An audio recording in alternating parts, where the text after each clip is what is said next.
ngunit ayaw niya mapahiya si Maria. Kaya pinasya niya hiwalayan ito ng lihim. Samantalang iniisip ni Jose ito, ang anghel ng Panginoon napakita sa kanya sa panaginip ang isang anghel ng Panginoon.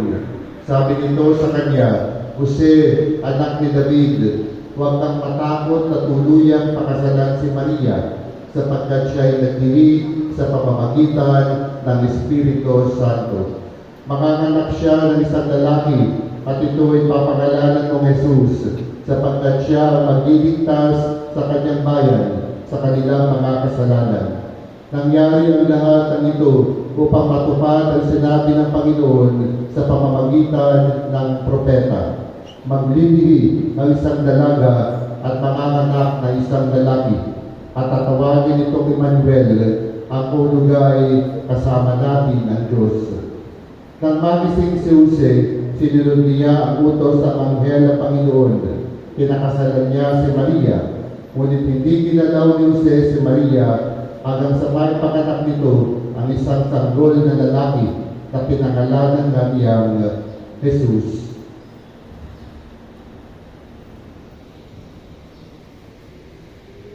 Ang mabuting balita ng Panginoon. Pinupuri ka namin, mga Panginoon, Yesu Cristo. Magandang po, magandang umaga sa inyo lahat. Magandang umaga po naman. Sa mga narito po, Magandang umaga po naman. unang araw, 16 ng Disyembre, pakitaas ang kamay. Pakitaas ang kamay. Marami. Ang lahat ng mga narito kahapon, ikalawang araw, 17 ng Disyembre, pumalakpak. Salamat po inyo. Sa lahat ng mga narito na naririto, tumayo kayo. Salamat. Dahil ba yung narito tayo, pero musik naman.